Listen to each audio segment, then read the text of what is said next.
సమాజంలో అసహనం అసూయ పెరిగిపోతున్నాయంటూ సీఎం రేవంత్ రెడ్డి వేదాంత ధోరణిలో వ్యాఖ్యానించారు. ధ్యానాన్ని ఒక పనిగా చేయడం కాదని ప్రతి పనిని ధ్యానంగా చేయడాన్ని పాటించాలని సూచించారు. సికింద్రాబాద్లోని మహాబోధి బుద్ధ విహార్ను సీఎం రేవంత్ రెడ్డి సందర్శించారు. గౌతమ్ బుద్ధుడి సందేశం అందరికీ అవసరమని ఆయన అభిప్రాయపడ్డారు. మహాబోధి బుద్ధ విహార్కు తెలంగాణ ప్రభుత్వం పూర్తిగా సహకరిస్తుందన్న ఆయన ధ్యాన మందిరం కోసం నిధులు కేటాయిస్తామని తెలియజేశారు. ఇక ప్రతిపాదనలు పంపితే ఎన్నికల కోడ్ ముగిశాక నిధులు మంజూరు చేస్తామంటూ సీఎం పేర్కొన్నారు. గౌతమ బుద్ధుడు బోధించిన బోధనలో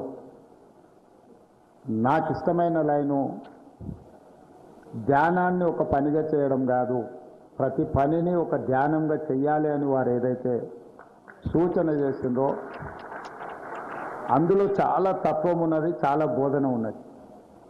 చదివితే 2 లైన్లలాగా కనిపించవచ్చు, కానీ దాన్ని అర్థం చేసుకుంటే ప్రపంచ పరిజ్ఞానం అంతా అందులోనే ఉంది.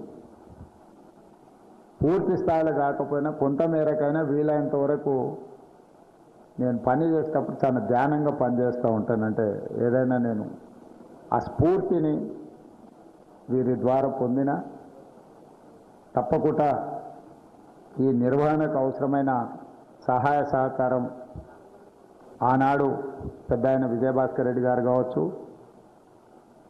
తర్వాత చంద్రబాబు నాయుడు గారు కావచ్చు, మీకు ఏ రకమైన భూ కేటాయింపు కానీ నిర్మాణం కోసం కానీ నిర్వహణ కోసం సహకరించిందో ఈనాడు తెలంగాణ రాష్ట్ర ప్రభుత్వం కూడా అదేవిధంగా మీకు సంపూర్ణమైన సహకారాన్ని అందిస్తుందని చెప్పి ధ్యాన మందిరం కోసం కొంత ఆర్థిక మద్దతు అడిగిండ్రు. తప్పకుండా రాష్ట్ర ప్రభుత్వం నుంచి స్పెషల్ డెవలప్మెంట్ ఫండ్ నుంచి మొత్తంగా రాష్ట్ర ప్రభుత్వమే భరిస్తుంది.